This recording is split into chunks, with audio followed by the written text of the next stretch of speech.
Hi, I'm Jim Dalton, an architect, former Dean of the College of Architecture at Kent State University, and I'm here today to introduce Norm Perttula, a fellow in the American Institute of Architects and a person who has had a very long and fruitful career in architecture. This interview is being conducted for the Cleveland Architectural Foundation and also for the archives of the Cleveland Public Library. Norm, you've had a long career in architecture, one that many of us admire. Could you start by telling us a little about your childhood and what led you into this profession of architecture? Sure. Well, my architecture interest began in 8th grade, believe it or not. I had no background of family or friends or anybody else that had any association with architecture. Not sure there was even an architect in our city. Anyway, I used to go to the public library, read the magazines that had to deal with buildings and things of that nature. And I had to make a commitment. I was taking a class in 8th grade called Occupations, where we studied different means of people working to earn a living and an income.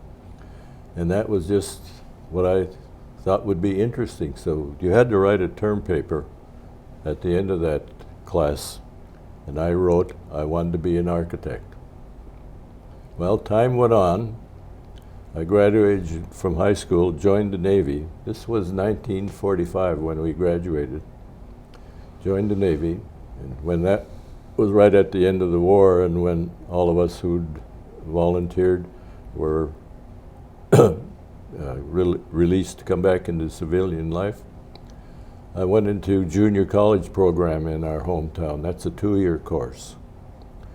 And they didn't have architecture, but they did have civil engineering, so I took that.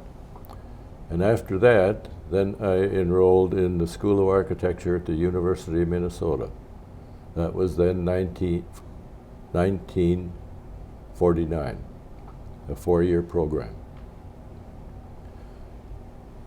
I had no actual background in architecture, so whatever I learned from the school. The classes were all architecture, having taken those earlier ones at the junior college. And occasionally we would have a class in watercolor.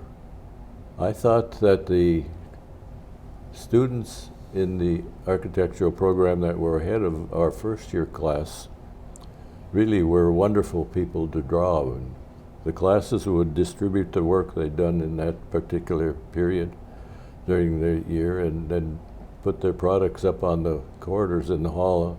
And I used to enjoy walking around looking at them, seeing the different ways people represented the architecture that they had designed.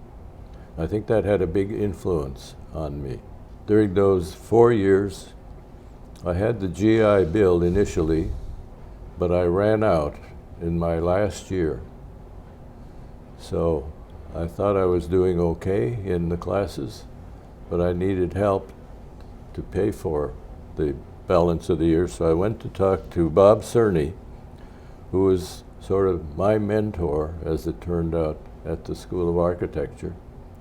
And he managed to give me a tuition scholarship to finish up the year. And then in another matter, he hired me part-time while I was still in school to come and work for him, to do some renderings for him.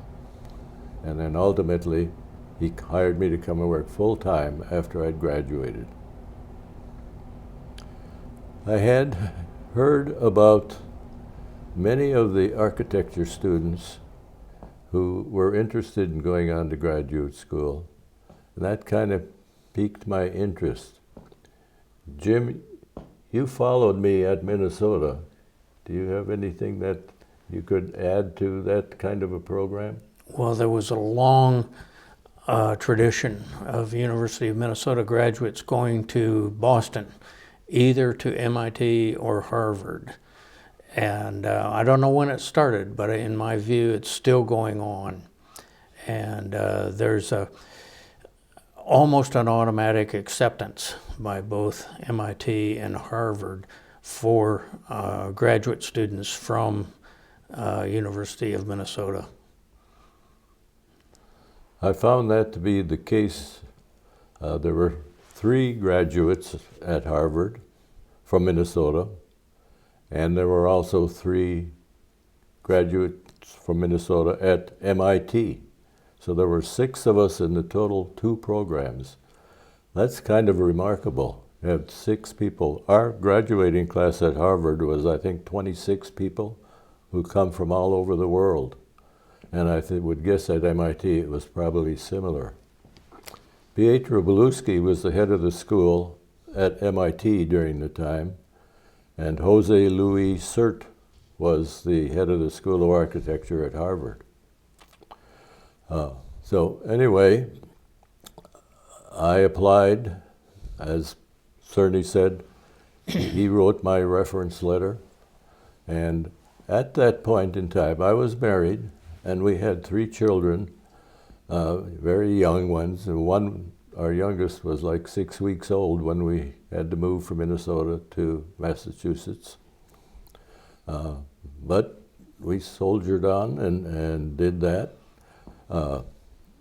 I had the tuition scholarship, but we had to find a place to live, and we had to have some means of income. So Cerny had written me a reference letter to 3 firms in Cambridge. Hugh Stubbins, who was a very popular architect, well-renowned, and his office was in Cambridge. Carl Koch, similar credentials, at office in Cambridge. And the third was the Architects Collaborative, which was the firm that had been founded by Walter Gropius, famous name in architecture, and half a dozen of his faculty members when he was active in teaching at Harvard. Well, I couldn't get past the secretary at Hugh Stubbins or Carl Koch, so my last resort was the Architects Collaborative. So I went up there, and they had my receipt letter from Bob Cerny. But I was waiting and waiting, nothing happening. And then I think it was Norm Nagel, one of the partners, came into the lobby where we were sitting, where I was sitting, saw my letter, picked it up, read it, and then interviewed me and hired me. So that was a big relief. The office was in Harvard Square, just off of Harvard Square. It was in its early days. The tables were like a door on sawhorses. It was located on the 2nd floor above a liquor store, and just a down-home office. I had the availability to work from 8 o'clock till 1 o'clock, and then go to the design school, which really started effectively at around 1, stay there through the afternoon and the evening. It was, for me anyway, a very necessary thing to work evenings as well at the school. But I could work from 8 to 1 and then on Saturdays, so that was enough to get us enough to live by. I worked primarily on schools, which was a very big part of their practice in those years. Worked with Chip Harkness and worked with 2 brothers whose name I can't remember. But anyway, schoolwork was very active in the firm. So the year was going on, and I was doing well, I thought. And one of the things I should mention about the school, with students coming from all around the world, there were different ways to do the presentation for the projects. Zipatone was brand new at that time, and I remember we had a fellow there, I can't remember what country he was from, and he saw, or he was looking at some of the stuff with using a zipatone, and somebody said, "What is that?" And he said, "That is the zipatone." I was drawing with a lot of watercolor in those days, and when I'd get all the brushes out and start splashing watercolor paint around, people would come by and watch me paint. It was a lot of fun as well, meeting students from around the world. I had several good friends that I continued to make contact with for many years after. But then in spring, it began to be thinking about, well, what should I do next? I could have stayed at the Architects Collaborative. I felt comfortable there. They were growing. Many of the grads, when they finished, would go into New York and work for Skidmore, Owings and firms of that nature. I could have got back. I had an open invitation from Bob Cerny to come back to Minnesota and work for him as a designer and have an adjunct professor relationship at the School of Architecture, which could have been a very nice, comfortable life. And some of the students did that in a natural way. But then I got a phone call. Now, at home, where Helen and I lived with our children, we didn't have a phone. But we were in a two-story house. We had the first floor. We didn't have a phone. Our landlady had said we could use her phone if we needed to call. And so one morning in the spring, this would have been the spring of 1956, Helen got a call from the landlady above, said that you have a phone call. So she goes upstairs, and on the other end was Jose Louis Cert, the head of the School of Harvard. He said, "Norman has a phone call. Can you tell me where he is?" So she gave him the number at the Architects Collaborative. So there I am working at my desk. We didn't have any phones in the desk area. You had to go to where the secretary was. I thought having a phone call was maybe something was wrong with one of our children or something like that. So I get up there and I found out here on the end was a Finnish architect. I'm Finnish. So I pick up the phone and here's this voice of the Finnish architect. He says, "Hello, Mr. Perttula. You must be Finnish as I am." Well, this is Eero Saarinen. Well, you could barely contain my excitement. But in the back of my head, I was thinking, well, that's a pretty good entree for me. And conversed a bit more, and they invited me to come out to their office. They'd fly me out there to Bloomfield Hills, Michigan, pay my way for an interview. So I did that. I took some of my stuff from the Cerny office that I'd worked on. I took some of my stuff from the Harvard program that I had available and gathered it up and went out there and had a successful interview. And they said, "Come and join us as soon as you can." That was spring of 1956. So that's the end of one part of the saga. Norm, some of the greatest architects, in my view, during the 20th century, all worked for Eero Saarinen at one time or the other. Let me read a few of these.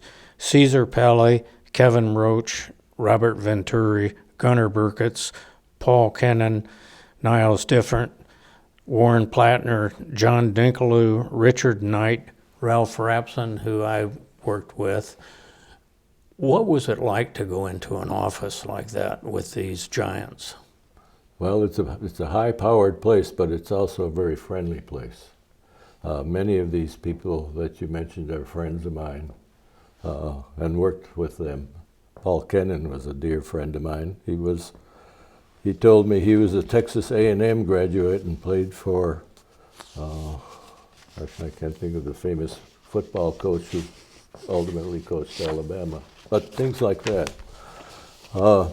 It was a small office initially when I joined there in let's say May of 1956 is when I actually got to the office.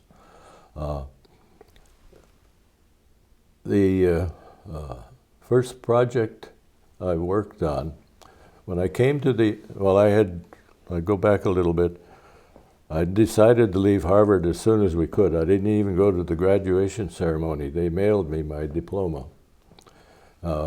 Helen's mother lives in South Dakota, and we had stored furniture in Minneapolis where we had lived before we left Minnesota.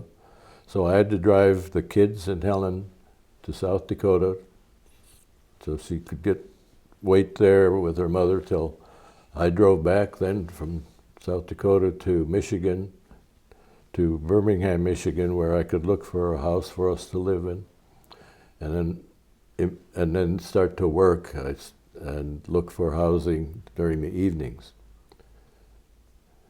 The first day I got to the office, Arrow said to me, "I want you to make a sketch rendering of the University of Michigan Music School building." And I said, okay. I had done renderings at CERNI office, so I wasn't uncomfortable with that. But he said, I wanted it to be in felt tip pen. That was surprising to me. I had never done that. I mean, I'd used it for heavy printing and things, but I had made a drawing out of it. So I gathered the information, started drawing, and of course it's an all-night charrette. It was for a big meeting that next day. And it's hanging on the wall up here. I was able to get a print of it. That's the full-size print. It came out okay, and they took it to the drawing, and everyone was happy. But I found out later that Arrow had often had a problem with applications coming to him from all over the world. Sometimes a very fancy brochure would show up and look great, and Arrow would hire the person or send a set of other drawings from that they'd worked on, they indicated, only to find when they got to the office and start drawing that it didn't look anything like what they had sent in.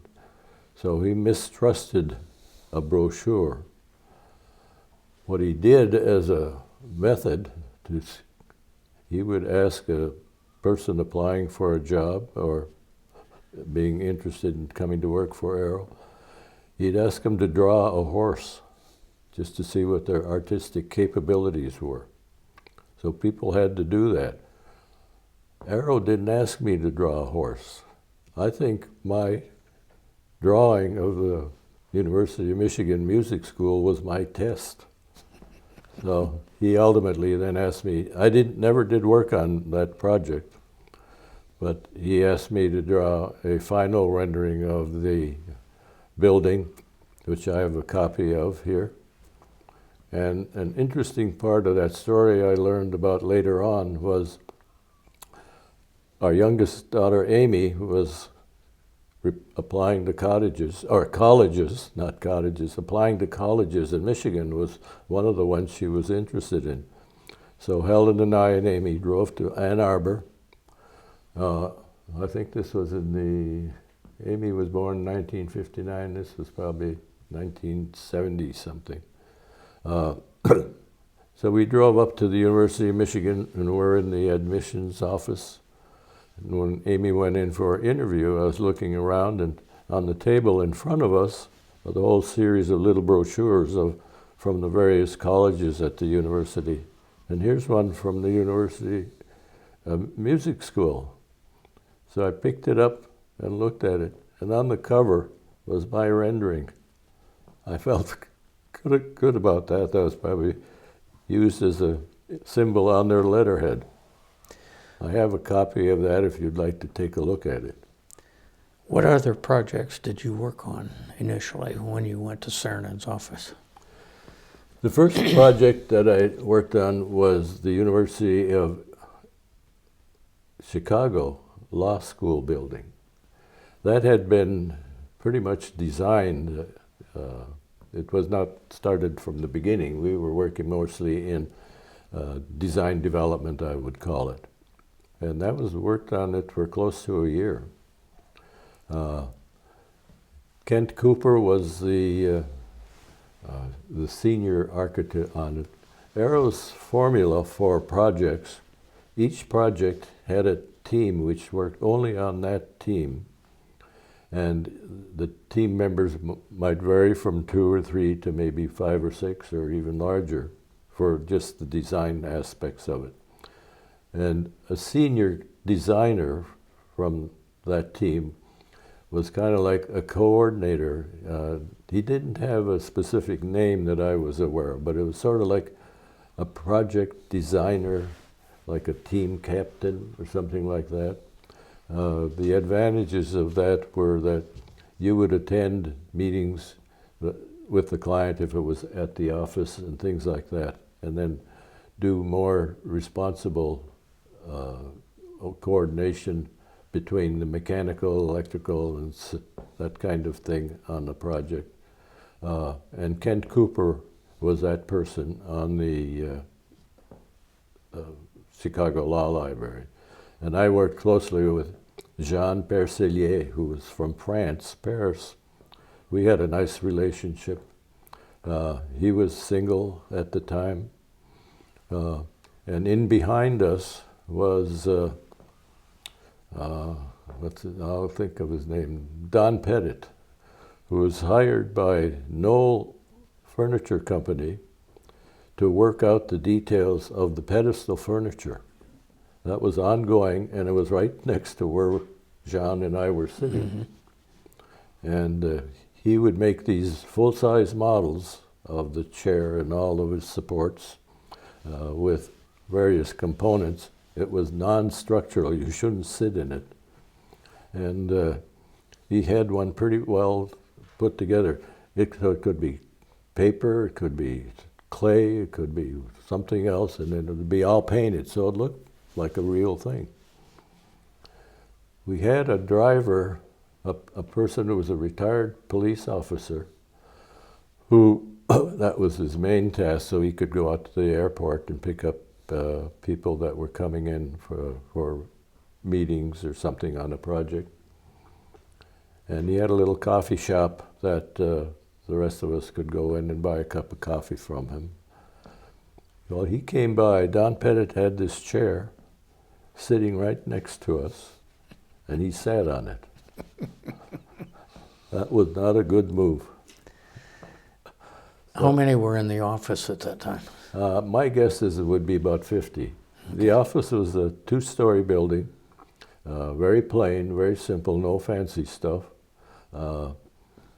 Just a simple rectangle, and but you had decent workspace and all, and you'd come in at one level, sort of at a half level, and go up a few stairs, and then at the other end there was a full 2 floors of windows looking out over a green area. So it was a very pleasant office. And mixed into it was a model room. Saarinen had 1 or 2 people, that was their full-time job, who would build a model. Now this would be a more sort of complete model in its detail. That was the phase he was in. It was just before that, when the big scale models started. I worked, the second job after the library, law library, was TWA. And TWA had this very large model. It was 1/16 inch to a foot. No. 3/16. Anyway, the big model was so large they didn't have enough space to put it in the original building. So he hired or rented a space that walking distance from the main office, which had been a gas station of some sort, but then there was some part of it that was building a two-level building, as I remember, that had a big unused space, and so that was rented and used for the construction of the TWA project, the model, and the drawings all were done there separately. And it was like a little functioning adjunct office. They had all the production people from the office when that was appropriate time to come in, had secretaries and files and all that sort of thing, and just walking distance one from the other. How large was the design team for TWA? I'd say it was about 5 or 6 or 7 would be my guess. Now, Okay. Caesar Pelli, that key architect that I mentioned for all of Arrow's projects, Caesar Pelli was that role. Okay. And I was one of the design team members. Pete Van Dyke was there. That's where I really got to know Pete. Fritz Kubitz from Chicago, University of Chicago. Let me see, Leon Yolkowski was a friend that became a good friend. I think he's from the Detroit area. Jordan Gary Mertz from New York City was working on the model mostly. A couple others of name will come to me. Borkert from Germany. I can't remember his first name, Borkert. So that's about 6 or 7. TWA, the design of TWA became a real iconic building in a 20th century architecture. Recently, it was redone as a hotel, and you've told me that you have visited it since that occurred. What was your reaction to that? Oh, I was thrilled. Good. You can't change the geometry of that building. Yeah. It's all concrete. The few modifications to deal with it as a hotel lobby, it's not, doesn't have any sleeping rooms in it. That's built as a separate structures connected to it by there were 2 fingers leading from the main terminal to where the there were 2 boarding buildings where in those days you would board the airport. You'd go from the main terminal building to another structure where the planes would move up to, and then you'd go into it from that. That's the way TWA building operated. And they used those fingers for connection to that hotel. But some little details which I noticed, Arrow had used a small circular tile, like about 1/2 inch in diameter, for all the surfaces that were on the first and second floor. So you get these smooth geographic curvilinear flow, and you could put the tile on it so that it could curve and accommodate that need for the matching that. And that was used on the floor also, so it was very monolithic coming from one surface though to the other. But it's painted white, so the tiles were very light gray, off-white gray. But the geometry is what's left. So when I visited, I had to go back and rub all those places where I'd worked on sculpturally. That's one other aspect that it's really sculptural. Arrow had studied sculpture earlier on, I think before he went into architecture, someplace in Europe, I can't recall where. So I think that was something natural to him. But many of us, what did we know about sculpture? Nothing. We got our little sculptural tool, and Arrow hired a designer from the General Motors Technical Center, and that's what model they work with is clay. They build full-size car models and clay, and he came over to our office and showed all of us how to work with it and all. It's a brown clay. You keep it hot so it's very malleable, and you can put it together. We would make a basic form out of a chipboard and glue that together and then fill in the spaces in between as best we could, working on a particular section, not the whole thing at once. And then there was the main model, which was set up in the adjacent room, and it was set up on just wood sheets of plywood, and then the model is built on top of that, and that's all sitting on 1,000,000 sawhorses. So not real sophisticated engineering-wise for stability, but it worked. And you'll see, and probably have seen, photographs of people, Arrow and or Kevin, sitting and sort of crawling up on that and looking into it. What was the length of time that the TWA terminal took to design? Just about 1 year. But that was a very vigorous schedule. We worked a lot of overtime on working on that. Almost every night, the routine, somebody would be there. I know I was, many nights and weekends. But working on that, we all had time cards. There was some reason we had to do that with a time clock.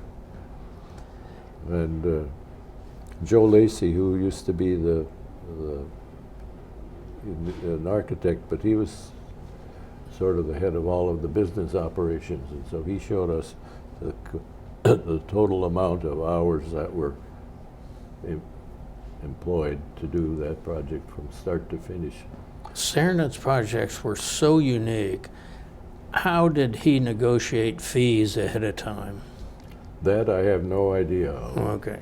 He was turning away jobs. People would come to him and want him to do this or that, the other thing, and if it was, if it capped his interest, then I think he'd take it. Otherwise, he didn't have the time for it. So he had the unique opportunity of selecting what he wanted to work on.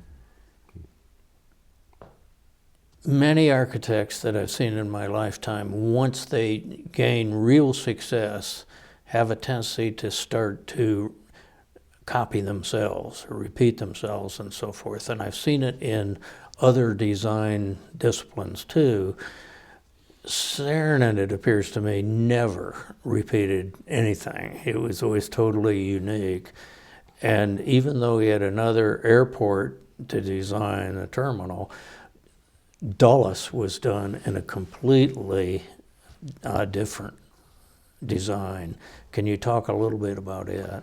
Each project has its own unique program and its unique site, and it's not the same factors that influence the design. The factors are all unique and different, and he does a great deal of research and understanding what those are that contribute to the design, and then go accordingly. One story that I have of that, when Arrow got the John Deere headquarters project, his first solution was like an inverted pyramid, not to the point, but, and it was of concrete. And when the John Deere people came to the first meeting, they said, oh, that's not us. And then, so he began to think about it, and you know, what they are farm machinery, metal. And so that's where the steel and the weathering steel came into the picture.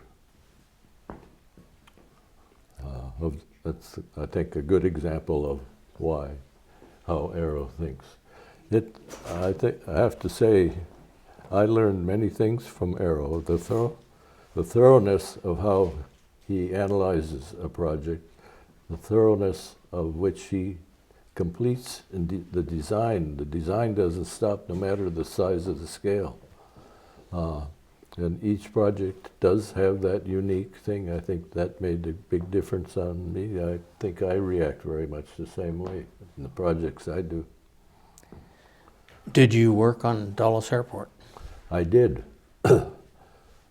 We had finished TWA, and Dulles was just starting. And I was lucky enough to be that key person, like Caesar Pelli on TWA. I was that person on Dulles. So I worked on it from at least 3 years. I left the office right after Labor Day in 1961, so 69, 60, 59, 58, probably in 58, 58 to 61, something like that. And did have that opportunity to sit on meetings. We had the model, a working model, just like they had on TWA, which was in a big room. That was in now a third office where that was done. I can't recall exactly when the third office, which was, it had been a car dealership for a Pontiac Cadillac agency, I think it was. It's on the outskirts of Birmingham, Michigan. Now Birmingham is not far from Bloom Hills, where the first office was, but it's closer to town, and many of us lived in Birmingham as our residents.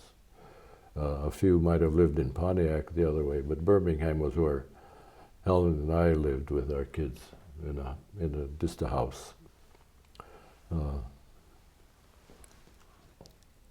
One of the unique design features, one of many actually, in Dulles was the movable waiting rooms on huge vehicles and so forth.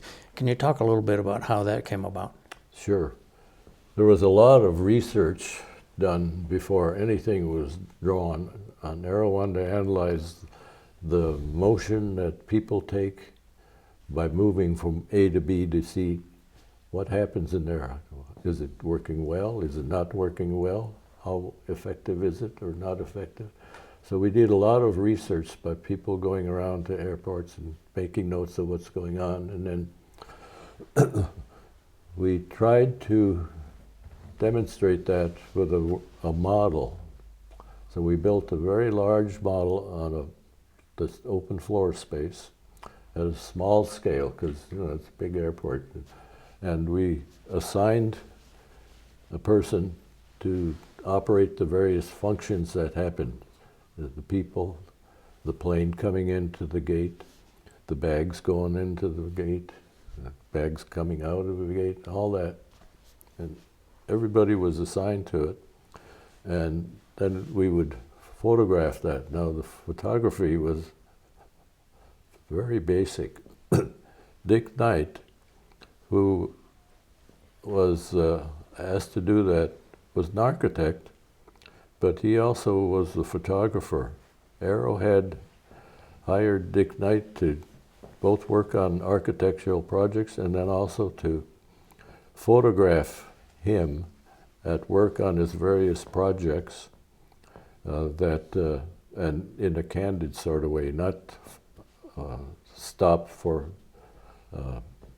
getting the proper lighting or the proper movement, just Aero in action. And he wrote a book, which I brought, called Saarinen's Quest. And that's really a capitulation of all the things that Aero used to do in those periods. So we had this model set up on the floor. Must have been a dozen people were assigned to one particular task to move it, and then he'd photograph it. So it'd be, okay, move one. Here'd come all these things that move. And he'd take a shot. And then he'd say, okay, move two. And he'd go three. If somebody had two pieces they had to move, sometime they'd forget. He used to get this strange thing of, okay, when you're up, move 45, he'd be here, and then something would come rushing onto the screen. It was an absolute failure. What Arrow did is he hired Charles Ames to make a movie. And maybe some of you have seen that. And that was used with the FAA people to introduce them to his idea of a movable vehicle hooking onto the airport, going out into the outbuildings where the planes would be serviced. And they were huge. The contract with Chrysler Motors are the ones who produced the vehicle. And when we went out to the Chrysler plant when they had their first prototype done, it was a huge monster come rolling down the runways on that. And, but it worked, and we had to then coordinate the design of the building to coordinate to the building so that they worked properly. There was a point where Errol Saarinen was photographed for the cover of Time magazine. I can't imagine what that would do to the office. If they had a lot of people wanting to hire you before that, it must have been a long line after that and so forth. Can you talk about the reaction a little bit and how that affected the internal workings of the office? Well, that actually came in when I was still at Harvard. Okay. We have a copy of it out in the hall. But I know that he had just won the London Embassy project. Because one of the things he told me when I had the interview, he said, well, I've won the London Embassy and perhaps you might work on it. Well, I never did, but so that was in the same time frame. It was ongoing during the time I was at the office, but I did not work on it. But, so it didn't have an impact on any of the people other than they admired the fact that Saarinen was one. It's not every day that an architect gets on the Time magazine. For sure. Yeah. You worked on some of the most iconic buildings in the 20th century for a firm that, in my view, was one of the absolute wonderful firms of the 20th century. What led you to pull up roots and come to Cleveland? So, well, that's hard. I told you earlier about my thinkings when I was still at Harvard, where am I going to go, which would be best. And after Arrow came along and hired me, there was no question what I was going to do. Well, 5 years is a long time, and it was about ready to move. Oh, I should mention a little bit about Aline Saarinen, who was a major factor in Arrow's. She was very knowledgeable about architecture. Her history goes back to the New York Times architectural critic. She knows where all the people are that are important to get into a position where they can advance Arrow's career through that kind of thing. And I'm sure she was the one who convinced Arrow that they should move the office closer to New York. So they had purchased property in suburb of Connecticut, Hamden, Connecticut, and were going to move in the summer of 1961. They had made plans for people who wanted to move with them, and they encouraged everybody to move, but you weren't obligated to do it. You know, I mean, their people came from many different areas. You know, many just weren't interested, or they were too closely tied to, say, Detroit area for whatever reason. And but I hadn't made a mind to move.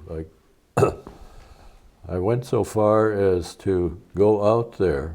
They had a little Volkswagen Bug or Beetle car at the airport, And on the weekend, when you were going to go out to check out places to live, you could use that car. And I had gone out, I can't remember exactly when it was, but sometime, probably early June or maybe even earlier, I went out there and looked around and actually rented a house in North Haven. At about that same time, I was approached by the Cleveland firm, Dalton, and they wanted me to come and head their office for design. I felt capable of doing that, but I wasn't certain that I should do that. So it took several weeks or months of back and forth and back and forth. And I finally decided some of the reasons were the projects they had in hand at the time. One of them, which you'll see illustrated here, is a new University of Liberia in West Africa. A master plan for a new university. The project was with the USAID, part of State Department as I understand it, which is doing things to promote the development of that country. West Africa had been the same kinds of things that happened in Nigeria, but mostly by the English. But there was a lot of interest from Italy and that kind of places for developing things in Liberia. So there was potential for a project like that to proceed, although it wasn't necessarily developed to the point where you had everything. But that project had a program that had been developed by professors from the Education Department of Cornell University, who had developed a program that we worked from. There was an existing University of Liberia, but it didn't amount to a whole lot. That was one of the main factors that drove me there, and I had a couple of visits to the office. All of that seemed good. People were encouraging me into where I could live easily and where schools were good and things of that nature. So I finally decided to come out. Well, I had gone, when I went on that exploration visit to see what I could find for housing, one of my Harvard classmates had lived in Greenwich, Connecticut. It wasn't far away, and so he and I got together one of the nights I was there, and we chatted, and somehow through that conversation I felt more leaning toward moving to Ohio than moving to Connecticut. Cleveland had a wealth of architects also that were of great stature, like Pete Van Dyke and Bob Madison and Bob Little and Dick Fleischman and so forth. What was the rapport of the architectural community in Cleveland like when you arrived? Well, it was excellent, I think. Well, Pete Van Dyke was a good friend of mine. Mm-hmm. We met first in graduate school, and then we met at the Sarnan office when I think we became good friends when we both worked on TWA at the same time, because I knew him that he was an MIT guy and that he had worked on the University of Michigan Music School, but I hadn't worked with him until TWA.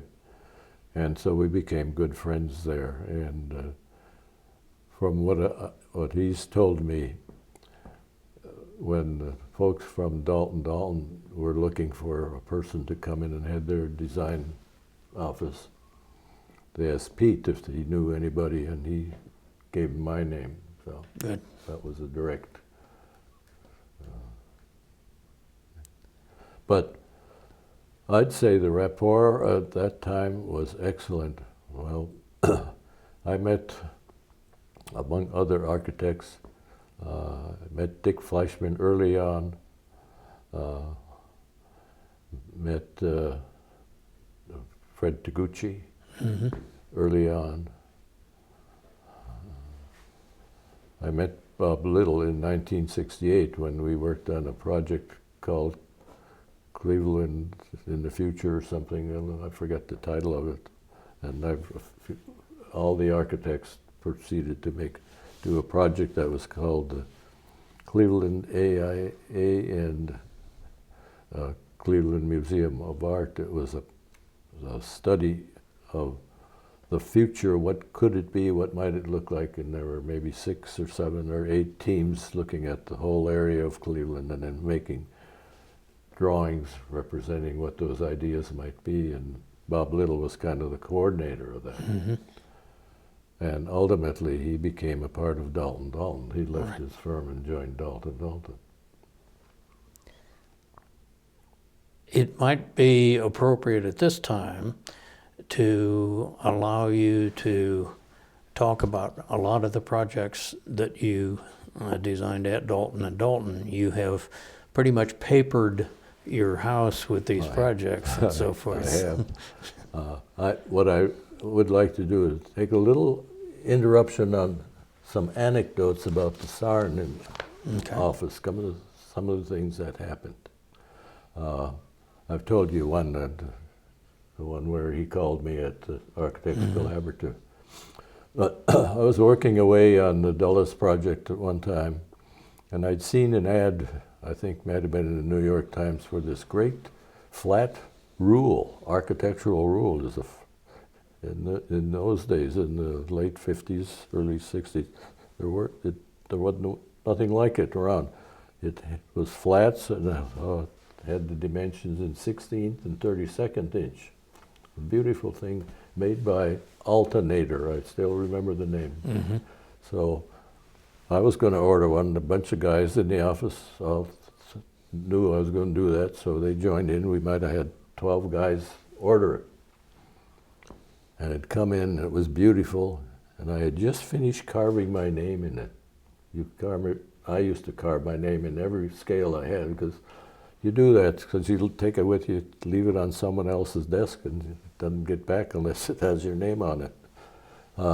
Errol came by, and he saw it, and he said, "Oh, is that neat?" He said, "You suppose I could borrow that?" And I said, "Sure, what are you going to say?" He said, "I'll let you load one of mine." So he goes and gets a scale, which is a triangular scale, where I already had a couple of those. But he gave me his scale, and he took mine. And then as tragic consequences came on, I never got it back because he became ill, as you all know the story, in late August and died in early September. And that's the time when I was moving from the Saarinen office to the Dalton office in Cleveland. So somewhere is my scale, and I have his, and I have it on the wall here. I'd like you to take a look at it. It has his name carved on it. Norm, when we left off, you had moved to Cleveland and taken up residence in Shaker outside of Cleveland, and you're now working for Dalton and Dalton in Cleveland, a very large firm that did huge international work. And one of the early projects you worked on was a university in Liberia. Could you talk a little bit about your planning for that university? The University of Liberia was actually a U.S. government project funded by AID, Agency for International Development. So it was to do a new master plan on a new site in Monrovia area, which is on the west coast of Africa, just pretty much close to the equator. Africa had always been a place of interest for me, and I can't tell you specifically why, but that had a big influence on whether I should come to Cleveland and join the Dalton firm. This project had an awful lot of potential had it gone forward. Like from the beginning, let me tell you, this project did not continue into construction. I'll go through some of the reasons in a bit. So you were saying that you were going to mention that it was not going to be built. Yeah. The program that we were working with was developed by educational professors from Cornell University. So that was our guideline for developing the plans. There wouldn't be any detail of, but what we call typically something like a block plan, where you take the identification of a particular department, get a gross area for that, and play with details of that nature. So there's a lot of further detailed architectural planning as it would move ahead from phase to phase. This project would have been, had it gone into construction, had to have been built in phases, but involved more than architecture. The site was in a jungle site, undeveloped. There were actually native housing areas within the site, the property site, and it's really going through the jungle. We had a trip through that site. We were led by one of the Liberian people connected to the university, and I must tell you, there are some dangers that you might encounter. Liberia doesn't have any wild animals like lions and hippos and things like that, but they do have a lot of poisonous reptiles. There are bugs of all manner, things of that nature that you have to be very careful of. As a matter of fact, when the project manager and I, we were the ones who made one of the first trips, we stayed at a hotel that was in the city of Monrovia on a upper hillside property, and the name of the point was called Mamba Point. I don't know how many of you have heard of the black mamba and the green mamba, but you don't want to fool around with those. And the green mamba often is just up in the trees. As a matter of fact, we used to see him when we'd walk from up in the hill part of where the hotel is down to the downtown area. It wasn't uncommon to see a dead green mamba that had been run over by a car. Black mamba is even more deadly and much faster, from what I understand. We didn't see any of those, fortunately. And then there's what they call the cassava snake, which is a viper type of snake, shorter and fatter, but equally deadly. And they used to put themselves into what they call the cassava plant, which is a root that Liberian natives would use typically for part of their food source. So it would just lurk in those undergrowth and wait for a prey to come along and then snap out. So they gave us anti-poison food, or not food, anti-poison, some kind of ointment or something that you would apply to the wound had you been bit. Fortunately, we didn't have to use that. So what I was leading up to is that it was not only architecture, but it was also the engineering nature that would be required for a facility like this. So the mechanical engineers, electrical engineers, civil engineers, all the engineers which Dalton firm had would be able to produce this type of project in-house with their own staff. And I think that's one of the natures of how the office was located that was of interest to me. I like being able to work directly with the engineers,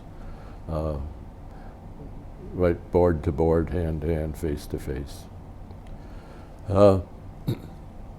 The process of doing the work was done within our office for the planning, and we also built a very large scale model of the site that had been selected.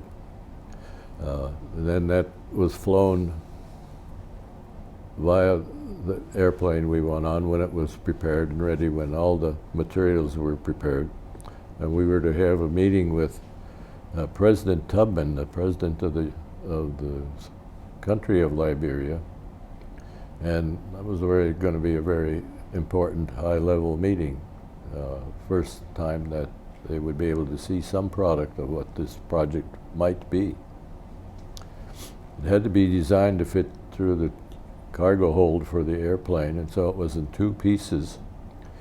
As I remember, each piece might have been like perhaps 4 by 6, and then so it'd make a full object 8 by 6.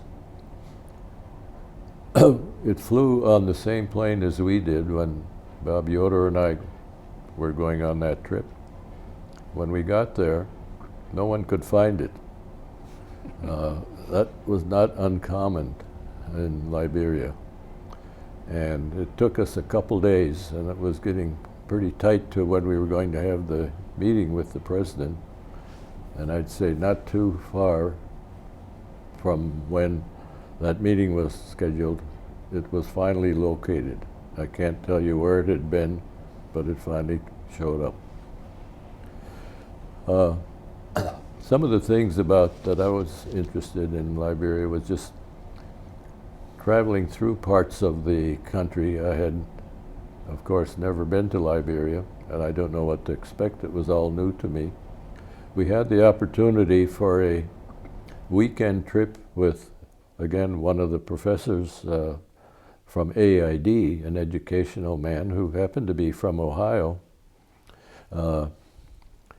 He invited us to be on a trip with him where he would drive us through the jungle areas so we'd have an opportunity to see what life within the jungle was. That was a full weekend trip. Along the way, we would see different aspects of the wildlife or the wild nature of the things. We were driving along, he suddenly stopped the car. There was a trail of ants going from one point to the other. This, he told us, was, I forget the name, particular name of the ants, but it's an army of ants. And they just march along, and they'll go through an area, they'll come to a village. The natives don't mind that. They come through and they'll eat any of the bugs that may be in the area and just continue on their way. You don't want to be in their way, but it's just one of the kinds of animals you saw. So we watched that for a while. He parked right directly over it, so we were just looking out our window at it. We stopped then at another place, another village location. I had the opportunity to buy a mask that they were making, and it's hanging on my wall. And it was natural wood, and he didn't want me to buy it. He wanted to put the tone it down with the black so that they had the black look, and they were elements of something that would be hanging off the edge. But I liked the way it was with the natural wood. And we stayed overnight then at another AID person's home residence, and then came back. I have to admit that they had excellent food in the city of Monrovia, which was just, the downtown area was a 10-minute walk from the hotel. The hotel itself was quite good. It had been planned by Pan American Airlines as a resort hotel. So it was very well built and equipped for tourism, and excellent dinners and things of that nature there. And that was a very comfortable place for our lodgings during the time we were there. Other than that, the reason it did not continue on was after we'd finished the master planning, the Cornell people were doing an investigation into what would be the nature of the students coming in, how many, from where, how capable would that be? And the ultimate decision was that they just didn't feel that there were enough student population yet in the country of Liberia that would permit the feasibility of continuing on with the program. And then shortly after this, it was when Liberia got into their interior civil war, which of course stopped all kinds of things. So it never picked up into any further study.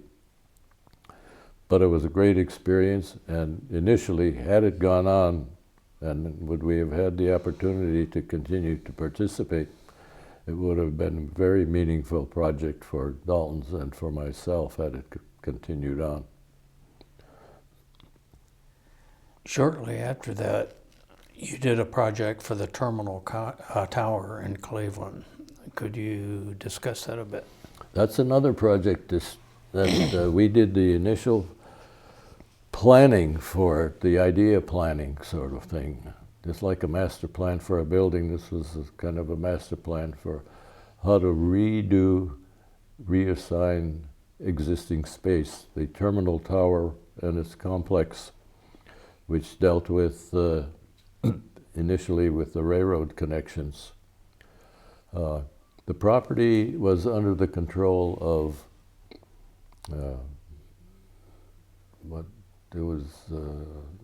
I think U.S. Realty. I'm not positive of the name, but one of our partners knew the principal people of that company that had control of the property at the time, which was in the 70s, I believe. And so it was to see how best to utilize the various spaces there for what purpose. And we developed it to be able to be used for many forms of retail in different locations. There would be, in addition, they had connections to the rapid already existing, and we anticipated that that would make an ideal location to really have like a second airport area where people could come in there and do checking and all that's required to boarding, and then take the rapid connection out to the airport. So that would be, we thought, a great opportunity. We considered on some existing foundations that had been built in the initial construction and were capable of supporting buildings of at least 17 or 18 stories in height for various kinds of office building use, and with the saving of the foundations already in, that should have been made a very interesting project to pursue. There was connection to what had been the old post office, downtown post office, and there was enough area there to put a new arena. This was when there was studies being made for the arena that ended up in out at the Coliseum, things of that nature, and many other kinds of activities and things, additional parking. And because our firm, Dalton, had an operation that involved the transportation business, that's the office that was located in Akron, Ohio, we thought there would be many opportunities to develop additional and favorable additional highway systems that could come directly into the area that's available for parking, but make it much easier to get to and helpful the idea of the whole complex. So we presented the idea, and a lot of the information was published in the local newspapers, but the project did go ahead, but we weren't directly involved. I think the reason for that was there was so much shopping involved in it that they thought a firm that was better able to deal with that, because that really wasn't our main work area in the Dalton office. So they hired a firm from Baltimore to do that, and so what you see or saw initially there was the product of that office, and they did a nice job for it. What other projects did you work on at Dalton during that era? Well, we did a project, this is roughly in order of which years. In the mid to late 60s, we did a project for Glidden and Durkee, Glidden Foods and Glidden Lab, Durkee Foods, which was located off of the Highway 271, just sort of north of where the airport is. And that building is still there. It won a governor's award for design and looks today like it did when it was first built. It was an interesting laboratory because on one side you have foods and on the other side you have paint, Glidden paints. So every time I get off of the turnpike and go to the airport, I can look up and see it, and they keep it freshly painted and it looks great. I used to take the kids out there on Sundays and we'd roam through the operations as they were being built, so they remember it from that. You received a number of awards during that time, and you were voted to the presidency of the Ohio Society of Architects, and some of the awards are here. Would you like to talk a little bit about them? Well, when I was working in Michigan with the SARN, and the office being out in Birmingham and Bloomfield Hills just was too far from Detroit to get any active participation. Plus, we were too busy. We worked every night and just didn't have the opportunity to get involved in AIA. I had been involved in the student chapter of AIA when I was at the University of Michigan, but that was it at that point. So at some point in the probably the mid-60s, I joined the Cleveland chapter, and I ultimately became the president of the Cleveland chapter of AIA in 1976. And I remember the date because as the president of the chapter, you get to go to the national convention that was in Philadelphia, which was appropriate for 1976. And I must say, I've had the opportunity then to meet the architects from around the state, which is a great joy for me. I enjoyed, both my wife and I used to go to the convention, and we met many good friends, which are among our favorite friendships that we've had over the years we've been in the Ohio area. So meeting the rest of the architectural group that exists in Ohio was a very worthwhile experience for us. And subsequently, I became president of the AIA Ohio chapter, which was just continuing on. Same kinds of things, but at a little different level, working with directly with the architects from around the state in a different manner than you did in the chapter where the city was the important part. Here, the dealings of the state and its association with the architects was a more major focus. But the same kinds of relationships and meeting people was what we enjoyed a great deal. So. You also won the Cleveland Arts Prize. Right, that comes from an association that's been in the works for many years, and as I understand it, it's kind of unique for such a city to have that honors its people involved in the fine arts. So it's not just architecture. See if I can remember what it used to be when I was involved in it. It's music, it's writing, it's dance. Dance too. Fine art, dance, architecture. And so that was interesting to me because I am interested in most of those areas of art and knowing the people that are directly involved in that. They award an annual prize for all of those characteristics of the various elements of design produced in Cleveland.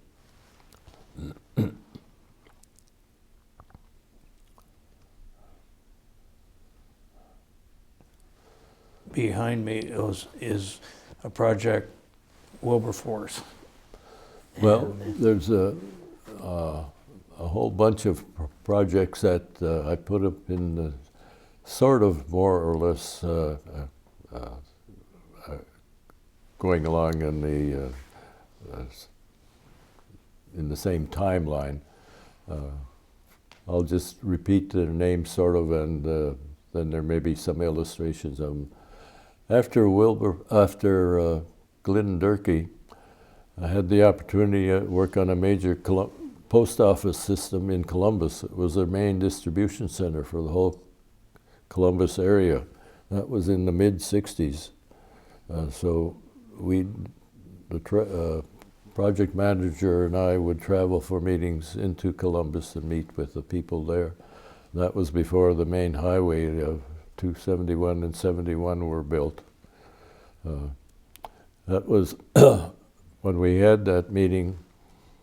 We had a meeting first in Washington, D.C. at the U.S. Post Office, and I remember the project manager saying, as he ran through his litany of potential building materials for this building, which was a very large complex. It had office building for administration. It had a large area for the actual process of the processing the mail, getting ready for distribution. And it had what's called a lubritorium where the vehicles could be serviced. So it's a little complex of buildings. Anyway, he ran through his litany of building materials, whether it's concrete or steel or brick or whatever. He said, and we've had problems with all of them, so be careful. We ended up with concrete and it was a opportunity to meet some of the great manufacturers of concrete, both poured in place and precast. Won several awards for its concrete construction. How has it held up in your view? I haven't been by there, but I understand it's going along fine. Good. I don't know, probably the systems inside that area where we didn't do the layout as I remember of that. Okay. I think that was done pretty much by the post office. Mm-hmm. They have their own system for doing all that.